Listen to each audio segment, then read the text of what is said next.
Fortunate Lim live here at Access SF in San Francisco. We are very fortunate tonight to have two very special guests. We Good evening.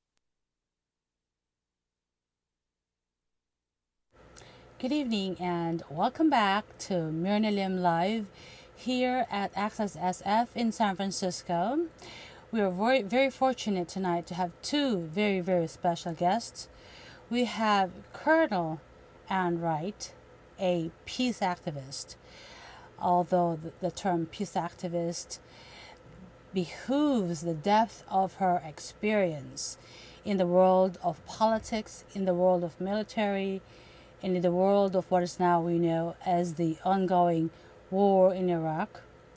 We have Wilma Pang, a dear friend of mine who is also a candidate in District 3 in the North Beach area.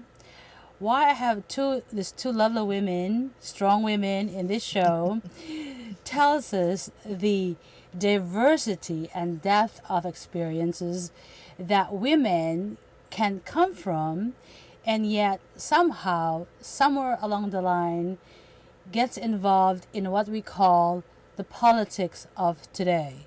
And we'll have both of them explain to you what they're doing. In the meantime, if you would like to talk to Wilma, if you have any questions for her, or for Colonel Ann Wright, you may call us at 415-621-4473. That's 415-621-4473. Well, ladies, welcome. And I'm so delighted that you are both here.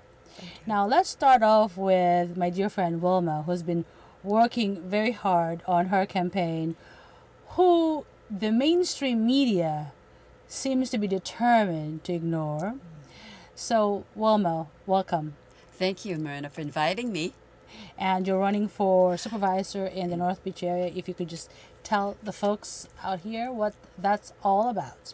North Beach, Chinatown, Embarcadero, Financial District, Polk Street, that's District 3. And I have lived in Chinatown for the last 30 years. I know the community very well. You may think that I just know Chinatown, but I teach at City College of San Francisco. My job, my profession is music professor at City College of San Francisco. And I teach at main campus, which Ocean Campus. Why I'm involved in politics, maybe you are more interested in hearing from me. Well, I have been a trained opera singer, so I teach music. The community said, Wilma, you speak very well. Why don't you speak up for us? I said, me? Okay. And that was back in 2006. I ran for school board. I didn't have any backing, just grassroots from the community. I garnered 32,500 votes. Everybody was very surprised. And last year, the Chinese community say, hey, we have never had a Asian woman mayor. Why don't you try? I said, that's a good idea. And I ran for mayor of San Francisco. Did you know that? I came in second place in 5 districts out of 11. You can't imagine. You don't need a big war chest. You don't need political endorsements. I did it. And it tells people like me and Cindy that grassroots support is most important. Excellent. Okay, now we go to Colonel Wright, who is donning a very fashionable Cindy Sheehan for Congress.org. .org, yes. Okay, well, anyway, so now you're coming from another background. You're coming from the intellectual military background. And then now you're campaigning for Cindy Sheehan. So take us through that whole story because this is really juicy. Oh, All thank right. you. Thank you, Myrna. And Wilma, it's a pleasure to be with both of you very strong women and representing another strong We woman. have to. We do. That's right. That's right. Well, I was in the U.S. military for 29 years and retired as a colonel. And then I was a U.S. diplomat and for 16 years and served in places like Nicaragua, Grenada, Somalia, Wow. Uzbekistan, Kyrgyzstan, Sierra Leone. I helped reopen the U.S. Embassy in Kabul, Afghanistan in December of goodness. 2001. Wow. And then I was in Mongolia Wow. when in 2003, in March of 2003, I resigned from my government job in opposition to the war in Iraq. And since then, for the last 5.5 years, I've been speaking out on my concerns of the Bush administration's policies, foreign policies, on the war in Iraq, the war in Afghanistan, torture, kidnapping people, eavesdropping, trying to hold people accountable for things, for criminal acts. And that's where I became acquainted with Cindy Sheehan. Wow. In fact, I was with Cindy in Crawford, Texas in August of 2005 when we camped out for 26 days in front of George Bush's ranch. Wow. Wow. So now, 3 years later, when Cindy is running for Congress against Nancy Pelosi, a woman who is, the Speaker of the House of Representatives, a very powerful position. But Nancy Pelosi has, I believe, failed us on ending the war in Iraq and on holding people accountable. And that's what Cindy felt, and she chose to run against Nancy in this election for Congress. So I'm here for this last week of the campaign to add my support and doing anything I can, from being out in front of City Hall all day, holding up a Cindy poster, please, please vote for Cindy for change. So You got my vote. Thank you. Well, and it's a pleasure to be here with both of you all running for supervisor for the city of San Francisco. And it's women like you all that we need in San Francisco and in every other community in our country. Well, they look at women as well, oh, we only serve coffee or make tea. But we have to jiggle with family life. And of course, we have to take care of the family. We have to take care, if we have a husband, we take care of our husband. And also we do our job. So it is a really big job. And that's why we become very strong. Exactly. Now let's go back to the war in Iraq. I remember. Okay, it's September 11, right? That's 2001. Okay, and then you resigned in March of 2003. Yes, over the Iraq War. Exactly. The thing was, why that period is so important is because in 2003, in February, I was in Egypt. Oh. And in Jordan. Uh-huh. I've always dreamt about going to Egypt and Jordan. Yes. The great, since I was a little kid. I love history and and I was mesmerized by the pyramids and all of that. So, but I remember distinctly that when I was in Egypt, at that time, MSNBC, BBC, CNN, they were just bombarding the whole world about this, weapons of mass destruction in Egypt and so on and so forth. And I was with a group of Americans. There's two Californians, me and another friend, and basically the two of us were the only ones who were against the war in Iraq. Yes. Everybody else was in favor of it. So the reason why I'm saying this is because for a colonel like you to step up to the plate and say, look, this is not the right thing to do, and you actually resign because of it. That took a lot of guts. I mean, you're talking about bucking the military-industrial complex. Challenging them, Oh yes. my goodness, that's a scary thought. Anyway, talk about that a little bit because this is really fascinating. How were you treated when you said that? Because I have another friend, Antonio de Cuba, Major General Antonio de Cuba. Oh, yes. Oh, I'd love to meet him. Oh, he endorsed my candidacy for supervisor, by the way. Good. Oh, I'd Good love to man. meet him.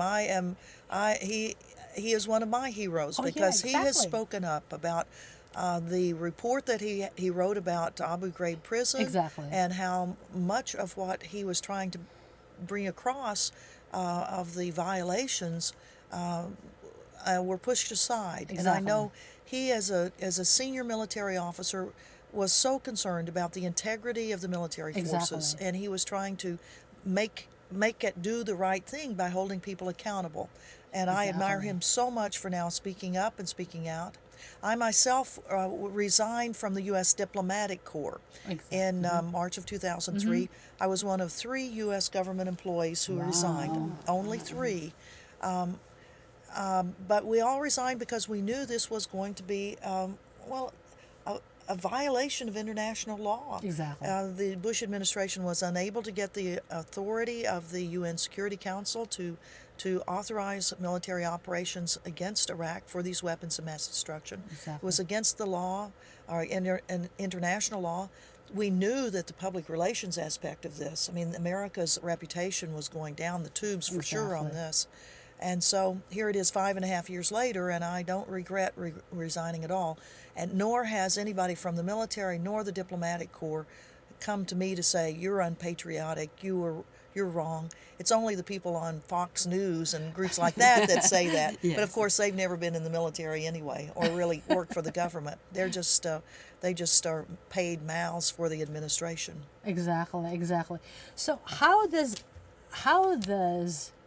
for both of you feel to make that kind of transition from you being a music teacher, a grandmother, a community activist, to suddenly joining this political whatever? Politics is a rough game. It's not for the faint of heart. And then for you, I mean, you're coming from a very disciplined, very organized, almost very black and white rules sort of background. And in politics, there are no rules. And we can talk about Cindy, what's happening with Cindy Sheehan's campaign in a little bit. But let's start with Wilma. How does it feel like to have to go through, campaigning, the politics, the ugliness of it all, and so forth? Well, it is a very dirty game. Do you know, ladies, I applied for public financing. Exactly. I heard about that. And, 20 people applied. I was the only one singled out. And I'm the oldest among the applicants. Everybody got money except me. Now they gave me a really, really rough time. They wouldn't even give me a penny, not like that. They even investigated all my donors. And the They're all donors people, were, right? yeah, they were frail seniors. And you know what? One died from Oh, the Jesus. interrogation. And they said, well, it's too bad, you should have followed the rules. What rules? Exactly. So, I am challenging it. And I think at least the Ethics Commission should apologize. The least they can do is sorry, to the Chinese community for inconvenience them, as if, it's all your fault, Wilma. Yeah, I cannot accept that. So anyway, Exactly. that's the latest. Now they seem to be threatened that perhaps in your area there that you might pull some very important Chinese community votes from somebody, right? That's very true. You know why? There are 3 Chinese running, and I'm the only one who have lived in Chinatown 30 years. I can walk in the store and say that, well, sorry, I forgot my wallet. What going to do? Oh, don't worry, play me next time. That is a status. That is a trust. And also, you know what? If you drive around Grand Avenue, and then the between Clay and Washington, there's a big banner across Grand Avenue. You have to know people. Exactly. You have to really, really have some kind of connection in China to be able to even put a banner up. So that speaks volumes. Now, why I'm in politics is by accident. Musicians artists don't really get involved in politics. It is just that the community really needs somebody, to speak up. Yes, representation. Yes, representation. Exactly. And Chinese in Chinatown, they are mostly immigrants. They don't know city politics, and they're afraid. They're very afraid. And I say, don't be afraid. This is a democratic, country. You can speak up. I'll speak up for you. And they say, well, go. But Yeah. I Well, got involved. Yeah, that's a good idea. Now let's talk about Cindy Sheehan. I had her in my show the other last week, and I don't know whether to hug her or to, to embrace her and say good, good for you. It's so complicated. I mean, here's a woman who's got the conviction and the belief, and based on her own personal experience about her kid getting killed, being patriotic, and feeling betrayed by the U.S. government, and then for her to jump into this thing we call politics and take on Nancy Pelosi. I mean, you're talking about institutionalized power, the Speaker of the House. I mean, so anyway, talk about her. Surely. I will. I mean, we are all just incredulous that Cindy decided to do this. And it all came about last summer. We were out in Crawford, Texas, again, protesting George Bush. That was 2005, 2006, 2007, protesting the war. And that was Nancy Pelosi had 6 months before, when she became Speaker, she said, impeachment's off the table. It's too divisive. We can't hold people accountable because it'll mess up things. So we were saying we've been pushing for impeachment, hearings for impeachment of the president, the vice president. Let's get it out on the table, what they've been doing, what criminal acts. Right. Well, so in Crawford, Texas, Cindy said, I'm going to give Nancy 10 days to put impeachment back on the table, and if she doesn't, I'm going to run against her in Congress. So we slowly drove, about 30 of us drove from Crawford, Texas to Washington, stopping in little towns all around the way. Wow. We got to Washington, still Nancy had not taken impeachment, or it was still off the table. So we had a sit-in in Congress. 400 of us sat in the Congress at John Conyers' office and Nancy Pelosi's office. And then John Conyers had a meeting with us, and he said, well, winning the '08 election for the Democrats is more important than ending the war in Iraq. Really? And having accountability. So but before that, let me ask Sure. something. Now, I remember in year 2006, see, I've been a Democrat all my life, and as a matter of fact, I serve in the State Central Committee of the California Democratic Party. Yes. But I remember the Democratic Party sweep into Congress in 2006 that made Speaker Pelosi, Yes. because of the Iraqi war, that these politicians are being brought into Congress to specifically end the war in Iraq. Yes. Correct? Yeah. So what happened there? Well, they decided that it was it would be too divisive, that they told us they didn't have enough votes to really end it. Of course, they just they could have stopped bringing the war budget before the Congress. That's one way to stop it. And on impeachment, all they had to do is have some hearings. I mean, everybody wanted accountability, but instead they told us, we want to win that '08 election. So that's when we said to John Conyers, we're not going to leave your office. And so 47 of us stayed in his office and ended up getting arrested that day. Wow. And that's bravo. That's when Cindy said, I'm running for Congress. And then she moved to San Francisco and then formally announced for Congress. And then, boy, I'll tell you, nobody covered it. Here's this woman who's been talking all over the country and all over the world about the war and getting all sorts of publicity about that. But then she starts running for Congress against the most powerful woman in the Congress, and the San Francisco newspapers close their mouths. The radio stations close their mouths. Oh, good. So I feel so bad now. So they've been blackballed. We've been both blackballed, All by three of the you all. newspapers. Oh yeah, they pretend we don't exist. Like I've been in the polls, a leading candidate in my district for supervisor. I got 42% of the votes last time I ran. But it's like they won't even mention my name, as though all three major newspapers, the Chronicle, the Examiner, the Bay Guardian, as though I don't exist. It's the weirdest thing. Whatever happened to free speech and free press? Yeah. But let's talk about the other more egregious type of stuff that happens to the campaign. Her headquarters has been broken into. Yes, this morning when we got to the headquarters down on Mission Street, one of the giant plate glass windows had been busted, and somebody had reached in, somehow gotten in and gotten one of the computers. Apparently it happened about 3:30 this morning. Somebody called the police, but nobody from the police called Cindy or the headquarters, and so for 4 hours there was nobody there until we came in. So we don't know exactly when things happened. I mean, when the computer was taken, but we're very concerned that the police didn't call us or didn't stay there to guard the place if they weren't going to call us. So and that's the second time there's been a computer theft there. I heard. Didn't somebody also hack into your computer? That's right. One of the campaign manager for Cindy, her computer was hacked into, and her whole email system just taken out. Her whole Wow. email system. Isn't that the same thing that happened to Sarah Palin? Well, that I don't know. Well, obviously they took her $150,000 clothes away. That's right. We haven't done any $100,000 clothes here, have we? I would like to figure out $150,000. Jesus. Oh, What is that incredible. made out of? Anyway, yeah, Cindy said it also, like somebody had threatened her life. Right?